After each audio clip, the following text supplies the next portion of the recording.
আল্লাহ রাব্বুল আলামিন এই আয়াতের মধ্যে বলতেছেন, ইন্নামাল মুমিনুন, প্রকৃত ঈমানদার কারা, প্রকৃত মুমিন কারা তোমরা শোনো। ইযা যুকিরাল্লাহ, যাদের মধ্যে আল্লাহ রাব্বুল আলামিন এখানে 5টা গুণের কথা বলছেন। কয়টা গুণ? 5টা গুণের কথা বলছেন। তার মধ্যে প্রথম নম্বর গুণ হচ্ছে ইযা যুকিরাল্লাহু ওয়াজিলাত কুলুবুহুম, যখন আল্লাহ রাব্বুল আলামিনের স্মরণ তাদের সামনে করা হয়। মুমিন বান্দা, ঈমানদার বান্দাদের সামনে যখন আল্লাহ রাব্বুল আলামিনের কথা স্মরণ করা হয়, তখন মুমিন বান্দাদের, ঈমানদার বান্দাদের অন্তরটা আল্লাহ রাব্বুল আলামিনের ভয়ে কেঁপে ওঠে। ওই বান্দা ইচ্ছা করলে তখন কোনো পাপের কাজে যাইতে পারবে না। যদি অন্যায় কাজের মধ্যে গিয়েছে, সাথে সাথে আল্লাহর কথা স্মরণ হয়েছে, তওবা করে সাথে সাথে সেখান থেকে সে ফিরে আসবে।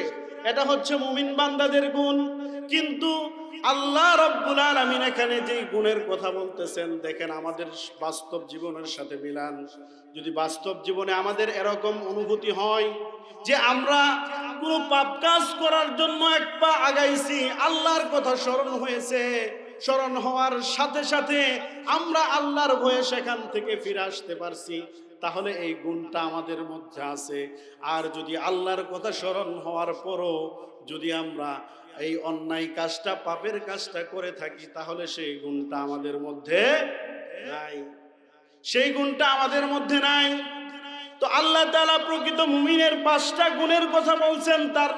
তার মধ্যে 1 নম্বর গুণ হচ্ছে ইযা যুকিরাল্লাহু ওয়াজিলাত কুলুবুহুম, যখন ঈমানদার বান্দা, মুমিন বান্দাদের সামনে আল্লাহ রাব্বুল আলামিনের কথা স্মরণ করা হবে, আল্লাহর কথা যখন বলা হবে, তখন ঈমানদার বান্দাদের ঈমানটা, আল্লাহর অন্তরটা আল্লাহর ভয়ে কেঁপে উঠবে। আর 2 নম্বর গুণ হচ্ছে ওয়াইযা তুলিয়াত আলাইহিম আয়াতুহু যাদাতুহুম ঈমানাও ওয়া আলা রাব্বিহিম ইয়াতাওয়াক্কালুন। 2 নম্বর গুণ হচ্ছে ওয়াইযা তুলিয়াত আলাইহিম আয়াতুহু, 2 নম্বর গুণ হচ্ছে যখন ঈমানদার বান্দাদের সামনে কোরআনের তেলাওয়াত করা হবে, কোরআনের আলোচনা করা হবে, কোরআনের তাফসীর শোনানো হবে, মুমিন বান্দাদের ঈমানটাকে আল্লাহ রাব্বুল আলামিন বৃদ্ধি করে দিবেন। সুবহানাল্লাহ। আমরা যারা এই মাহফিলের প্যান্ডেলের মধ্যে বসে কোরআনের তাফসীর শুনছি, আর আমরা যারা বাহিরে চার স্টলে বসে বসে চা খাচ্ছি, অযথা সময় নষ্ট করতেছি, তাদেরও মন মানসিকতা আমাদেরও মন মানসিকতা একটু মিলায় দেখেন। তাই আল্লাহ রাব্বুল আলামিন বলেন, যখন কোনো বান্দা কোরআনের তেলাওয়াত শুনবে, কোরআনের তাফসীর শুনবে, তখন আমি আমার ওই বান্দার ঈমানটাকে আল্লাহ রাব্বুল আলামিন বৃদ্ধি করে দিয়ে দিবেন। তার প্রমাণ হচ্ছে, তার একটা উদাহরণ, প্রচন্ড খরার মধ্যে যখন কোনো বৃষ্টিপাত হয় না, দেখবেন জমিনের মাটিগুলা ফেটে যায়, ঘাসগুলা মরে যায়। ইন দ্য মিন টাইম, এমন সময় যদি কোনো বৃষ্টিপাত হয়, বৃষ্টিপাত হওয়ার পর দেখবেন ঘাসগুলো যেমন করে তাদের নতুন জীবন পেল, ফিরে পেল, সজীবতা ফিরে আসলো, তেমনি ভাবে ফাটা মাটিগুলো যেন, জমিনটাও যেন তাজা হয়ে উঠলো। কিন্তু এই বৃষ্টির জন্য এই জমিনটাও তাজা হয়ে উঠলো, ঘাসগুলো তাদের প্রাণ ফিরে পেল। কিন্তু এই বৃষ্টিটাই হচ্ছে তাদের জন্য একটা নিয়ামত।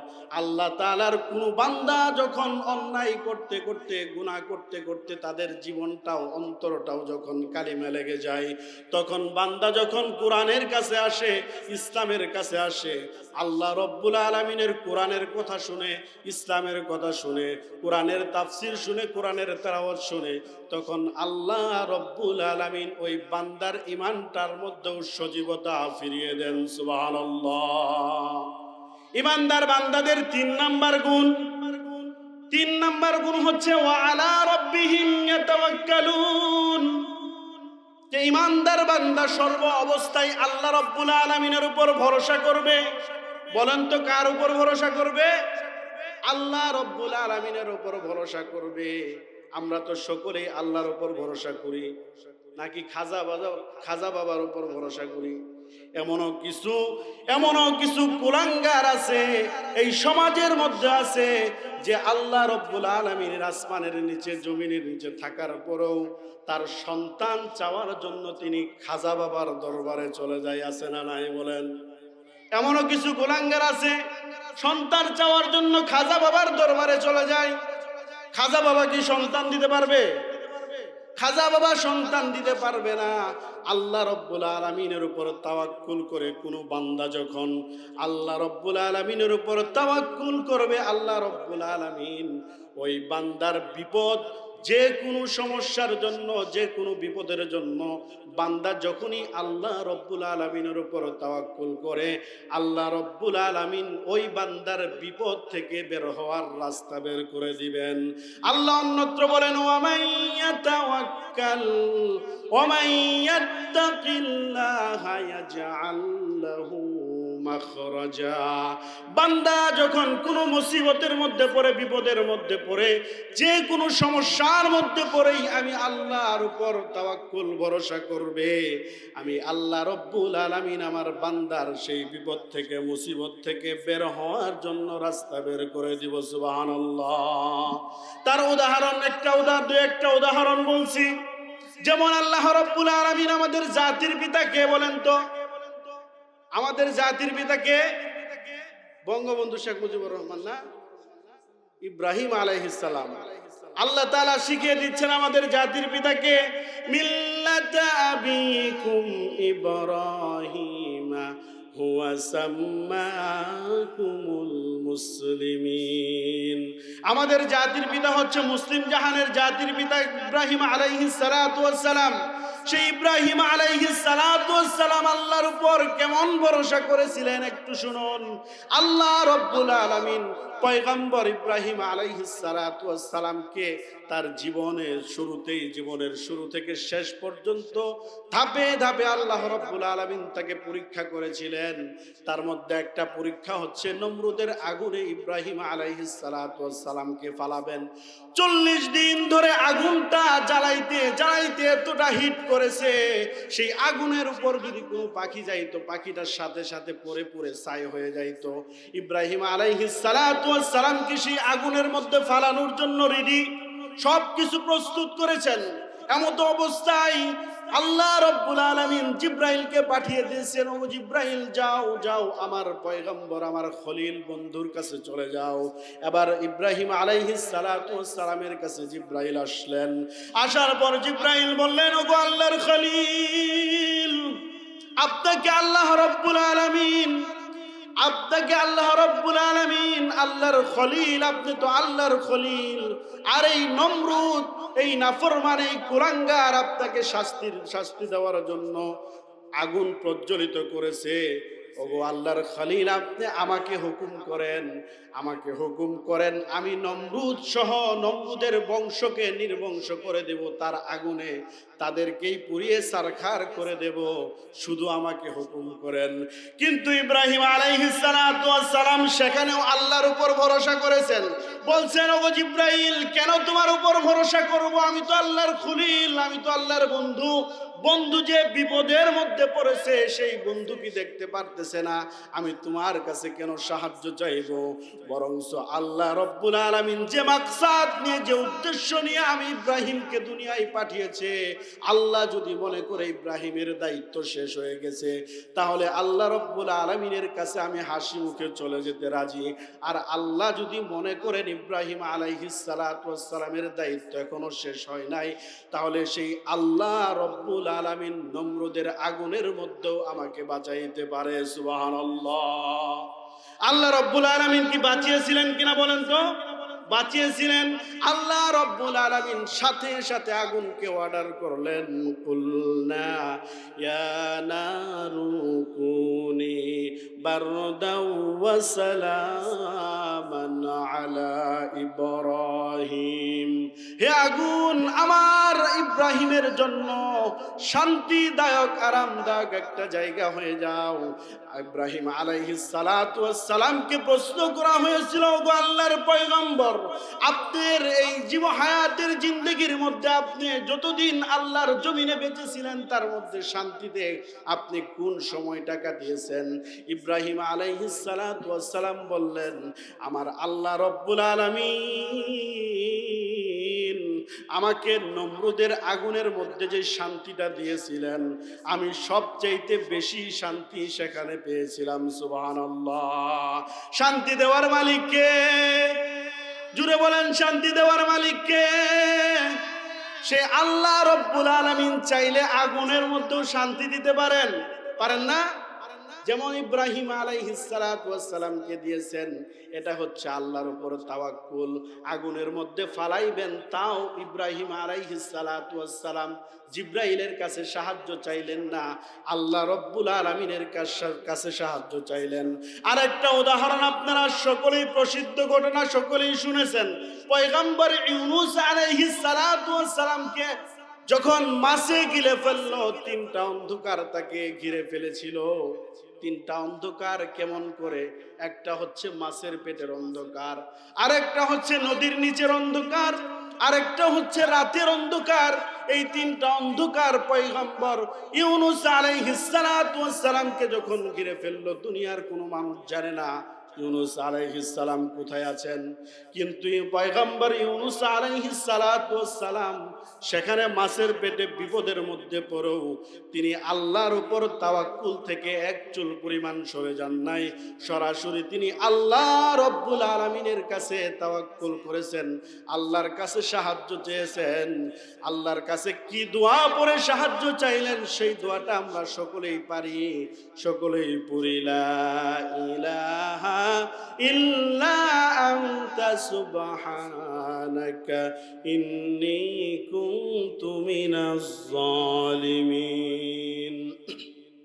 আল্লাহ রাব্বুল আলামিন ইউনূস আলাইহিস সালাতু ওয়াস সালাম যখন মাছের পেটে পড়লেন, মাছের পেটে পড়ে আল্লাহ রব্বুল আলামিনের কাছে সাহায্য চাওয়ার সাথে সাথে আল্লাহ রব্বুল আলামিন সাথে সাথে পয়গম্বর ইউনূসকে সাহায্য করলেন, বরং সেই বিপদ থেকে উদ্ধার করে দিলেন। আল্লাহ পরের আয়াতে বলতেছেন, ফাস্তাজাবনা লাহু ওয়া নাজ্জাইনাহু মিনাল গাম্মি ওয়া কাযালিকা নুজিল মুমিনিন। আল্লাহ রব্বুল আলামিন সাথে সাথে পয়গম্বর ইউনূস আলাইহিস সালাতু ওয়াস সালামের বিপদ থেকে তাকে উদ্ধার করে দিলেন। শুধু তাই নয়, আল্লাহ এটাও বলতেছেন, কিয়ামত পর্যন্ত আমার যত মুমিন বান্দা, ইমানদার বান্দা এই এরকম বিপদের মধ্যে, মুসিবতের মধ্যে পড়ে আমি আল্লাহ রব্বুল আলামিনের কাছে সাহায্য চাবে, আমি আল্লাহ রব্বুল আলামিন ইব্রাহিম আলাইহিস সালাতু ওয়াস সালামকে যেমনি ভাবে সাহায্য করেছিলাম, আমি আল্লাহ রব্বুল আলামিন পয়গম্বর ইউনূস আলাইহিস সালাতু ওয়াস সালাম মাছের পেটে ছিল, দুনিয়ার কোনো মানুষ ছিল না তাকে বাঁচানোর জন্য। দুনিয়ার মানুষ তো জানতোই না ইউনূস আলাইহিস সালাতু ওয়াস সালাম কোথায় আছেন। সেই জায়গায় আল্লাহ রব্বুল আলামিন তাকে বাঁচাইছেন। আল্লাহ বলতেছেন, কিয়ামত পর্যন্ত আমার যত বান্দা আসবে, আমার যত ইমানদার বান্দা আসবে, মুমিন বান্দা আসবে, এইভাবে যদি আমি আল্লাহর উপর তাওয়াক্কুল করতে পারে, আমি আল্লাহ রব্বুল আলামিন ইউনূস পয়গম্বরের মতো তাদেরকেও সাহায্য করব। সুবহানাল্লাহ। তো সম্মানিত হাজিরিন, ইমানদার বান্দাদের কয়টা গুণের কথা বলছিলাম? 5টা। তার মধ্যে 3 নম্বর হচ্ছে ওয়া আলা রাব্বিহিম ইয়াতাওয়াক্কালুন। সর্ব অবস্থায় আল্লাহর উপর তাওয়াক্কুল করতে হবে, ভরসা করতে হবে। কোনো খাজা বাবা, কোনো ল্যাংটা বাবা, কোনো দরবারে গিয়ে যদি আমরা আল্লাহ ব্যতীত অন্য কোনো জায়গায় গিয়ে যদি আমরা সাহায্য চাই, মুসিবতের জন্য যদি তাদের কাছে দোয়া চাই, বিপদ থেকে উদ্ধারের জন্য যদি তাদের থেকে দোয়া চাই, বরঞ্চ বিপদ তো কমবেই না, আমাদের বিপদ আরো বাড়তে পারে। ঠিক কিনা বলেন? কারণ একচ্ছত্র ইন্নাল্লাহ আলা কুল্লি শাইইন কাদির, আল্লাহ হচ্ছে এই তামাম বিশ্বের একচ্ছত্র মালিক, সেই মালিক যদি আপনাকে সেই মালিকের আসমানের নিচে থেকে জমিনের উপরে থেকে আপনি আল্লাহ রব্বুল আলামিনের কমান্ড না মেনে, আল্লাহর বিধান না মেনে যখনই আপনি আল্লাহর আরেকটা সৃষ্টির কাছে যখন চলে যাবেন, আল্লাহ রব্বুল আলামিন সবচাইতে সেখানে রাগান্বিত হবেন। একটা উদাহরণ বলি, একটা উদাহরণ, সেটা হচ্ছে আমাদের সমাজের মধ্যে দেখেন, যদি আমাদের যারা আমরা বিবাহিত, বিয়ে করেছি, আমাদের যাদের বউ আছে, তারা যদি আপন বউকে যদি দেখেন অন্য একটা পরপুরুষের সঙ্গে কথা বলতেছে, একদিন দেখলেন, 2 দিন দেখলেন, 3 দিন দেখলেন, দেখার পর আপনার মনের মধ্যে সন্দেহ সৃষ্টি হবে কি হবে না? বলেন তো, হবে। একটা সময় যখন আপনি দেখবেন তার সাথে সম্পর্কটা গভীরের দিকে যাইতেছে, তখন আপনি কি চুপ করে বসে থাকবেন? চুপ করে বসে থাকবেন না, কেউ বসে থাকবো না। যখন দেখবো যে আমি সারা দিন পরিশ্রম করে কাজ করে বাড়িতে ফিরছি, ফেরার পর আমার বউ আমার সেবা যত্ন না করা বাদ, আমার সেবা যত্ন করা বাদ দিয়ে ওই সেই অন্য পরপুরুষের সাথে কথাবার্তা বলতেছে, তার সাথে হাসি খেলে কথাবার্তা বলতেছে, সেটা যেমন আপনি বরদাস্ত করবেন না, তেমনি ভাবে আল্লাহ রব্বুল আলামিন আপনাকে সৃষ্টি করেছেন, সেই মায়ের পেটে আপনাকে সংরক্ষিত রেখেছেন, সেই মায়ের পেট থেকে আপনাকে এখন পর্যন্ত সুস্থ অবস্থায় চলাফেরা করার মতো শক্তি দিয়েছেন কে? আল্লাহ। সেই মালিকের জমিনে থেকে, সেই মালিকের আসমানের নিচে থেকে, সেই মালিকের বিধান যখন আপনি মানবেন না, সেই মালিকের ইসলাম যখন আপনি মানবেন না, সে আল্লাহ রব্বুল আলামিন আপনার উপর রাগান্বিত হবে নাকি খুশি হবে? অবশ্যই রাগান্বিত হবে। আপনার বউ যদি অন্য পরপুরুষের সাথে কথা বলে, সেটা যদি আপনি না মানতে পারেন যে আল্লাহ রব্বুল আলামিন আপনার কোন সৃষ্টির কোনো তুলনাই ছিল না, আপনাকে এমন একটা বস্তু দিয়ে সৃষ্টি করছে, এই পর্যন্ত যে আনছে, সে আল্লাহ রব্বুল আলামিন স্বয়ং নিজের রহমত দয়া দ্বারা আপনাকে আনছে, সেই আল্লাহ রব্বুল আলামিনের জমিনে থেকে আল্লাহর নাফরমানি করবেন, আল্লাহ রাগান্বিত হবে না কি হবে? তাই আমরা কোনো মাজারে কোনো দরবারে সাহায্য চাওয়ার জন্য যাব না, কোনো চেয়ারম্যানের কাছে যাব যে চেয়ারম্যান যদি চালের কার্ডটা না দিলে হনে আমাদের এই বছরে বাঁচারা খুব সমস্যা হয়ে গেল, এরকম ভরসা করা যাবে? যাবে না। আমাদের সর্ব অবস্থায় একমাত্র শুধুমাত্র আল্লাহর উপর ভরসা করতে হবে। কার উপর ভরসা করতে হবে? আল্লাহর উপর। তো সম্মানিত হাজিরিন, ইমানদার বান্দার 3 নম্বর গুণ গেল। এখন 4 নম্বর গুণ আল্লাহ রব্বুল আলামিন বলেন, আল্লাযীনা ইউকিমুনাস সালাতা ওয়া মিম্মা রাযাকনাহুম ইউনফিকুন। আল্লাহ রব্বুল আলামিন বলতেছেন ইমানদার বান্দাদের 4 নম্বর গুণের কথা। 4 নম্বর গুণ, আল্লাযীনা ইউকিমুনাস সালাতা, ইমানদার বান্দা কখনো নামাজ ছেড়ে দিবে না, নামাজ কাজা করবে না। আর আজকের সমাজের মধ্যে সবচেয়ে গাফলতি হচ্ছে এই নামাজের প্রতি আমাদের, ঠিক কিনা বলেন? আমাদের বাড়িটা জুড়ে মনে হয় সবাই নামাজ পড়ে, অন্য অন্য জায়গায় নামাজই নাই, মুসল্লি খালি। আরো যে শীত পড়ছে, এই শীতের মধ্যে নামাজের কোনো খবরই নাই। তো আমাদের আল্লাহ তাআলা বলতেছে যারা প্রকৃত ইমানদার তাদের একটা গুণ হচ্ছে তারা নামাজ ছেড়ে দিবে না, তারা নামাজ কায়েম করবে, নামাজ প্রতিষ্ঠা করার আন্দোলনে শামিল হবে, নিজে নামাজ পড়বে এবং নামাজ যারা প্রতিষ্ঠা করার জন্য, নামাজ যারা কায়েম করার জন্য কাজ করে তাদের সাথে থেকে তারা সহযোগিতা করবে। আজকে আমাদের সমাজে নামাজ নিয়ে যত অলসতা, নামাজ নিয়ে যত আমাদের ব্যস্ততা, যত অজুহাত, একমাত্র এই নামাজ নিয়ে। রাসূল আকরাম সাল্লাল্লাহু আলাইহি ওয়াসাল্লাম এই নামাজের ব্যাপারে আল্লাহ রব্বুল আলামিন প্রত্যেকটা নবী মৃত্যুর সময় কিন্তু তার সন্তানাদির কথা বলেন নাই, প্রত্যেকটা সন্তান তার বিবির কথাও বলেন নাই, কিন্তু প্রত্যেকটা নবী তার বংশের কথাও, সয় সম্পত্তির কথাও বলেন নাই, কিন্তু একটা কথা বলছে, আমার উম্মতেরা নামাজ ছেড়ে দিবে না। আপনার আমার রাসূলও একই কথা বলছেন। রাসূল সাল্লাল্লাহু আলাইহি ওয়াসাল্লাম যখন প্রচন্ড অসুস্থ, কখনো হুঁশ কখনো বেহুশ এমন অবস্থায় রাসূল আকরাম সাল্লাল্লাহু আলাইহি ওয়াসাল্লাম আম্মা জান আয়েশা রাদিয়াল্লাহু তাআলা আনহাকে বললেন, আয়েশা রে, দরজাটা খুলে দাও। এখন কোন সময়? আয়েশা বললেন, এশারের সময়। দরজাটা খুলে দাও এবং আমার মাথাটা উঁচু করে ধরো। আল্লাহর রাসূল সাল্লাল্লাহু আলাইহি ওয়াসাল্লামের মাথা উঁচু করে ধরলেন। দেখছেন, রাসূলের জন্য অপেক্ষা করতে করতে হযরতে আবু বকরের ইমামতিতে তারা নামাজ শুরু করে দিয়েছে। রাসূল আকরাম সাল্লাল্লাহু আলাইহি ওয়াসাল্লাম নামাজের দৃশ্যটা দেখে তিনি কান্না করে দিলেন এবং তিনি বললেন, নামাজের দৃশ্য দেখে কান্না করার পর আম্মা জান আয়েশা সিদ্দিকা রাদিয়াল্লাহু তাআলা আনহা বললেন, ওগো রাসূল, আপনি কেন কান্না করতেছেন? রাসূল আকরাম সাল্লাল্লাহু আলাইহি ওয়াসাল্লাম বললেন, আয়েশা রে, এটা আমার দুঃখের কান্না নয়, এটা আমার সুখের কান্না, এটা আমার তৃপ্তির কান্না। কারণ এই নামাজ প্রতিষ্ঠা করার জন্য তায়েফের ময়দানে আমি কত রক্ত ঝরিয়েছি।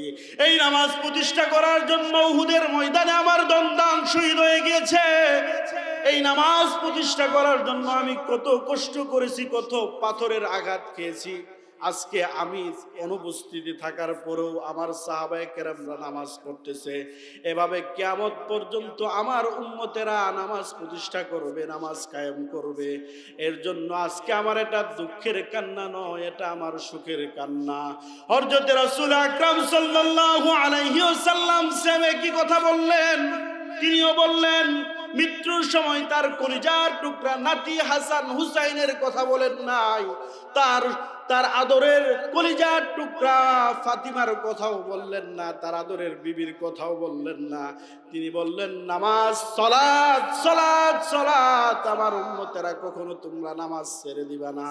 আল্লাহ তাআলাও বলতেছেন, আল্লাযীনা ইউকিমুনাস সালাত। ঈমানদার বান্দা যারা ঈমানদার দাবি করবে, মুমিন দাবি করবে, তারাও কখনো বিনা উজুরে নামাজ ছেড়ে দিবে না। যদি আমরা নামাজ ছেড়ে দেই তাহলে কি হবে? কিয়ামতের ময়দানে জান্নাতীরা অপরাধীদেরকে জিজ্ঞাসা করবে। যারা নামাজ আমরা হেলাই খেলাই নষ্ট করি, তারা শুনেন যে অপরাধীদেরকে জিজ্ঞাসা করবে, ইয়াতাসাআলুনা আনিল মুজরিমিন মা সালাকাকুম ফি সাকার। অপরাধীরা সেদিন অপরাধীদেরকে জান্নাতীরা জিজ্ঞাসা করবে, কিসে তোমাদেরকে এই জাহান্নামে আনছে? সাকার একটা জাহান্নামের স্তর। সে আল্লাহ আল্লাহর রাসূল সাল্লাল্লাহু আলাইহি ওয়াসাল্লামের হাদিসেও তিনি এসব কথা বলছেন, অসংখ্যবার অগণিতবার বলছেন। আল্লাহ নিজেও বলতেছেন, যারা বেনামাজি তাদের কি পরিণতিটা হবে। আল্লাহ তাআলা বলতেছেন, ইয়াতাসাআলুনা আনিল মুজরিমিন। জান্নাতীরা অপরাধীদেরকে জিজ্ঞাসা করবে, কিসে মা সালাকাকুম ফি সাকার, কিসে তোমাদেরকে এই জাহান্নামের মধ্যে আনলো? তখন আমরা যারা দুনিয়াতে সুস্থ থাকা অবস্থাতেও নামাজ পড়তাম না, সুস্থ থাকা অবস্থাতেও নামাজের ভরক্ষেপ করতাম না, নামাজের প্রতি অলসতা করেছি, আমরা তখন বলবো, ক্বালু লাম নাকু মিনাল মুসাল্লিন। দুনিয়ার জীবনে নামাজ পড়ি নাই, তার জন্য আল্লাহ রব্বুল আলামিন আমাকে এই জাহান্নামে দিয়েছেন। নাউজুবিল্লাহ।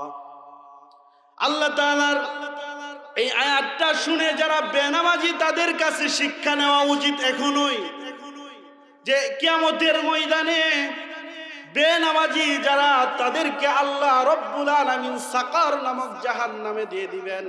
সেই জাহান্নামীরা তারাই নিজেরাই উত্তর দিবে, ক্বালু লাম নাকু মিনাল মুসাল্লিন। দুনিয়াতে আমরা মুসল্লি ছিলাম না, দুনিয়াতে আমরা নামাজ পড়ি নাই।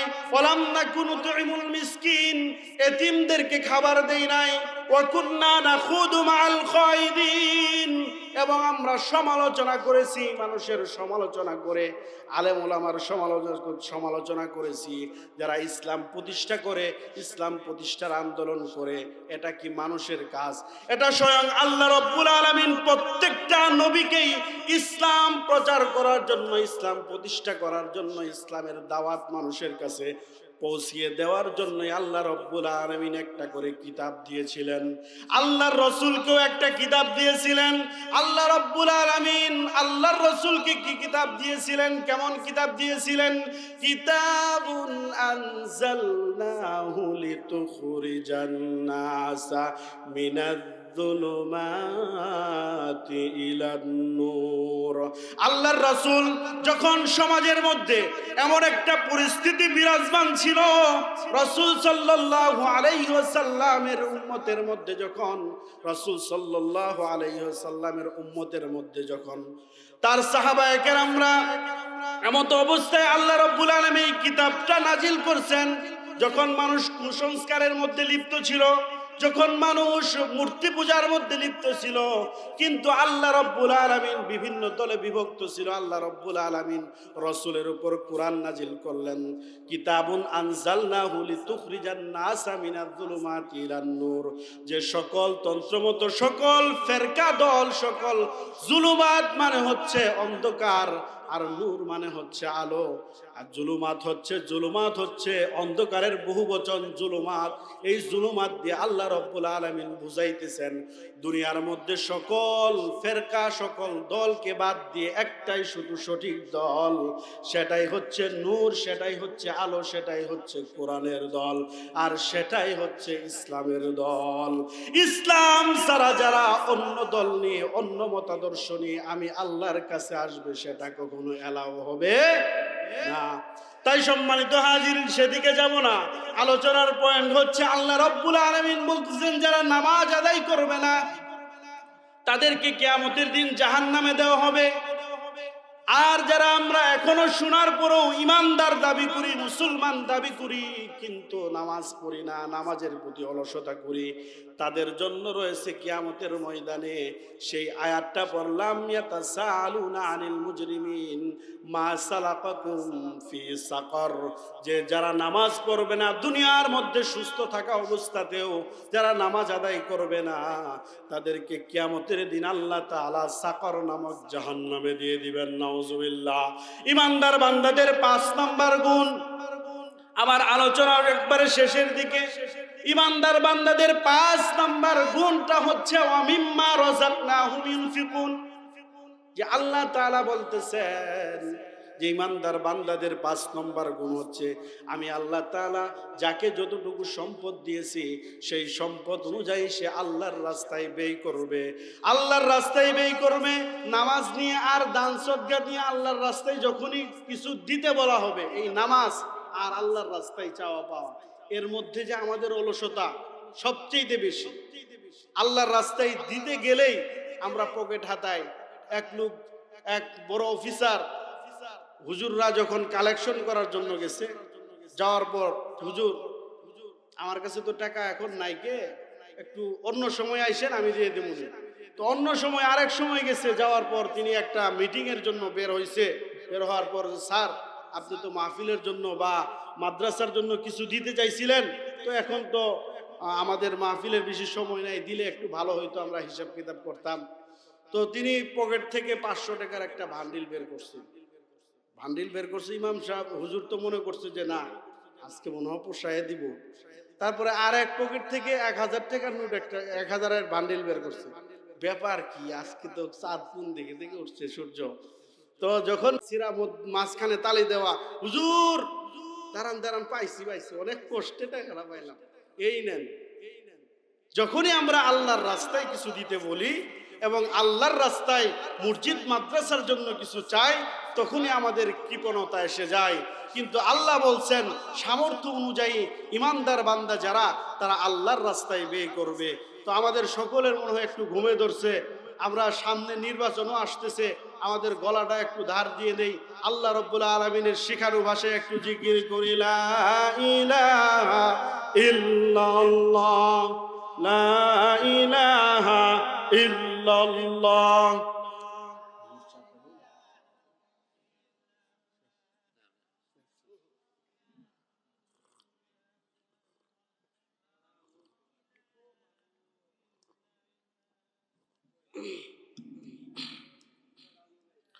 লা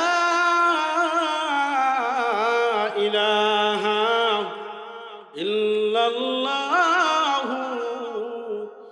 মুহাম্মাদুর রাসূলুল্লাহ। বলতেছিলাম ইমানদার বান্দাদের 5 নম্বর গুণ হচ্ছে তারা আল্লাহর রাস্তায় দান করবে।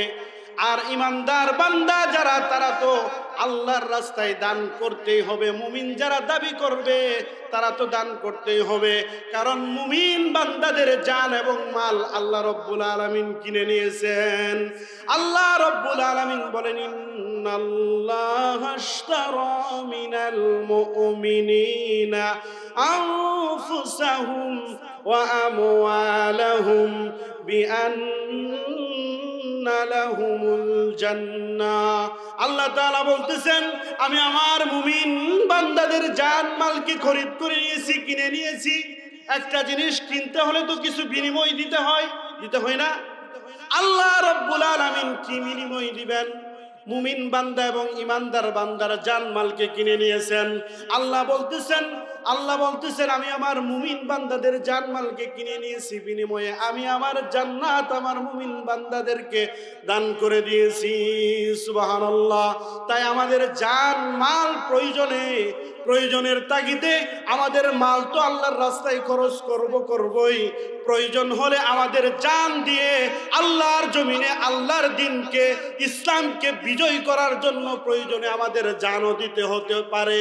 আর আমরা যদি সেখান থেকে পিছপা হই তাহলে আব্দুল্লাহ বিন উবাই ইবনে সুলুলের কাতারে আমরাও চলে যাব। নাউজুবিল্লাহ। সকলে প্রস্তুত আছেন তো আল্লাহর জমিনে আল্লাহর দ্বীন ইসলাম প্রতিষ্ঠার জন্য যারা কাজ করবে এবং যারা ইসলাম প্রতিষ্ঠার আন্দোলনে যারা নিয়োজিত থাকে তাদের সাথে আমরাও সংঘবদ্ধ হয়ে ওয়াতাসিমু বিহাবলিল্লাহি জামিআন ওয়া লা তাফাররাকু। আল্লাহ রাব্বুল আলামিন বললেন, তোমরা সংঘবদ্ধভাবে আল্লাহর রজ্জুকে আঁকড়ে ধরো। আল্লাহর রজ্জু হচ্ছে ইসলাম। এই কোরআনটা যদি আমরা সংঘবদ্ধভাবে আল্লাহর রজ্জুকে আঁকড়ে ধরতে পারি, রশির এক মাথা হচ্ছে কোরআন, এই কোরআন নামক রশিকে যদি আমরা আঁকড়ে ধরতে পারি, আরেক মাথা হচ্ছে আল্লাহ রাব্বুল আলামিনের কাছে আঁকড়ে যদি ভালো করে ধরি, তাহলে আল্লাহ টান দিয়ে আমাদেরকে জান্নাতুল ফেরদাউসে পৌঁছায় দিবে। সুবহানাল্লাহ। তাই আল্লাহ রাব্বুল আলামিনের এই জান এবং এই মাল সব কিছু একমাত্র কার জন্য হবে? কুল ইন্না সলাতি ওয়া নুসুকি ওয়া মাহইয়ায়া ওয়া মামাতি লিল্লাহি রাব্বিল আলামিন। আমার নামাজ, আমার কুরবানি, আমার জীবন, আমার মরণ সব কিছু একমাত্র আল্লাহর জন্য। তাই সম্মানিত হাজিরিন, আমরা এই 5টা গুণের কথা যে আলোচনা করলাম, আল্লাহ তাআলা যেন আমাদের সকলকে এই 5টা গুণের উপর আমল করার তৌফিক দান করে। সকলে বলে আমিন। ওয়া আখিরু দাওয়ানা আনিল হামদুলিল্লাহি রাব্বিল আলামিন।